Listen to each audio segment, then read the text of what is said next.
Olá! A liturgia de hoje nos convida para uma jornada teológica realmente profunda, que conecta uma promessa feita lá atrás, no meio do deserto, com a mais incrível revelação da divindade que acontece no Templo de Jerusalém.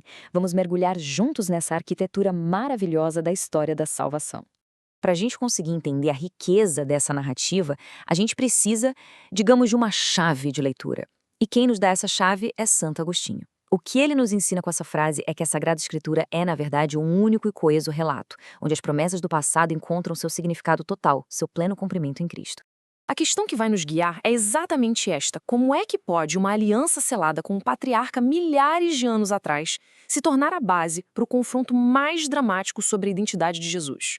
A resposta, olha só, se desdobra ao longo da própria palavra que a gente vai analisar agora. Tudo começa aqui, na primeira leitura, lá do livro do Gênesis. A gente contempla Deus estabelecendo um pacto, uma aliança que ele chama de eterna, com um homem, Abrão. É nesse momento que todo o plano de salvação é colocado em movimento. Vamos analisar isso com calma. Deus não está apenas fazendo uma promessa, ele está redefinindo a própria identidade do patriarca. Essa mudança de nome é um ato divino, um sinal de uma transformação radical de destino e de missão. O que é fascinante aqui é a profundidade dessa mudança. De Abrão, que significa pai elevado, algo que sugere uma honra pessoal, ele se torna Abraão, o pai de uma multidão. A missão dele sai de um horizonte familiar, terreno, e ganha um alcance universal, espiritual. Ele se torna o pai de todos que creem. E o ponto central é que esta aliança é chamada de eterna. Os padres da igreja, como o próprio Santo Agostinho, ensinam que a promessa da terra não era só sobre um território geográfico, sabe? Era uma figura da terra dos vivos, a pátria celestial. O cumprimento final dessa promessa é a vida eterna em Deus. Agora vamos avançar um pouco e ver como essa aliança se manteve viva na consciência do povo. O Salmo responsorial funciona como a memória viva de Israel. É um cântico que continuamente recorda e atualiza a certeza da fidelidade de Deus às suas promessas. O Salmo não é só um olhar para o passado, é um chamado à ação, buscai constantemente. Santo Agostinho explica que, mesmo depois de encontrar a Deus pela fé, o amor nos move a buscá-lo ainda mais. A memória da fidelidade de Deus no passado alimenta a nossa esperança e a nossa busca no presente. E agora a cena muda, e muda drasticamente. Do deserto e da oração, a gente é transportado para o centro do poder religioso, o templo. E é lá que Jesus faz uma afirmação que o coloca em rota de colisão direta com seus interlocutores sobre quem é o verdadeiro herdeiro de Abraão. A reação do pessoal revela uma profunda cegueira espiritual. Eles estão completamente presos ao plano físico, ao plano carnal. Quando Jesus fala em não ver a morte, ele está falando da morte eterna da alma, a segunda morte. Eles, porém, só conseguem pensar na morte biológica, aquela que atingiu até mesmo o grande patriarca Abraão. A resposta de Jesus é simplesmente sublime. Ela transcende o tempo. Ele afirma que Abraão, pela luz da fé profética, viu o futuro. Ele contemplou a chegada do Messias, o dia de Cristo, e o coração dele se encheu de alegria. Ou seja, Abraão entendeu o sentido espiritual da promessa muito melhor do que os seus descendentes de carne e osso. E aqui a gente chega no clímax de todo esse diálogo. Diante da incredulidade, da dureza de coração, nosso Senhor vai fazer a mais assombrosa declaração da sua identidade em toda a Escritura. É uma afirmação que quebra todas as barreiras do tempo e da criação.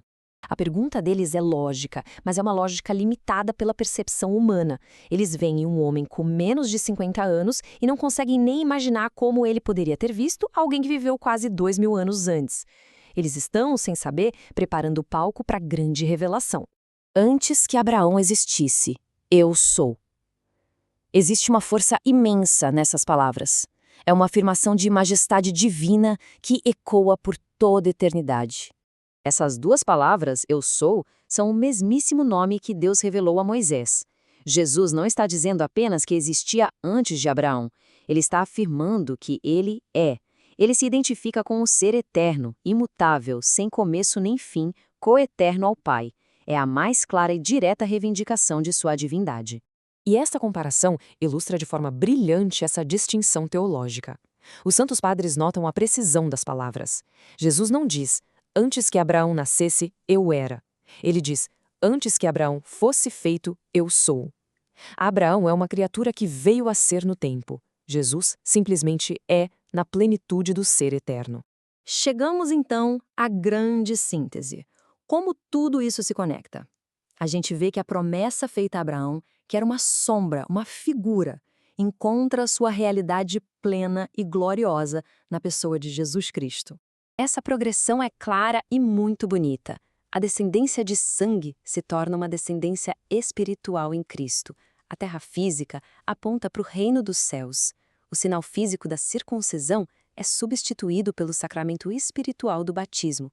E o mediador da aliança, Abraão, dá lugar ao próprio Deus feito homem, Cristo, que é, ao mesmo tempo, o autor e o cumprimento da promessa. Resumindo, os pontos essenciais são bem claros. A fé de Abraão é um modelo, o protótipo da nossa fé. Guardar a palavra de Cristo é o jeito como vivemos a aliança hoje. A alegria que o patriarca sentiu ao vislumbrar o futuro é a mesma alegria que a gente encontra na fé. E de forma mais sublime, vemos que Jesus é o início e o fim de todo esse plano divino. Aquele que faz a promessa é também o seu próprio cumprimento. E a gente termina com uma reflexão. Essa narrativa não é apenas história antiga, né? A aliança eterna de Deus continua viva. A questão que fica para cada um de nós é como essa promessa de uma vida que vence a morte se realiza na nossa jornada de fé hoje.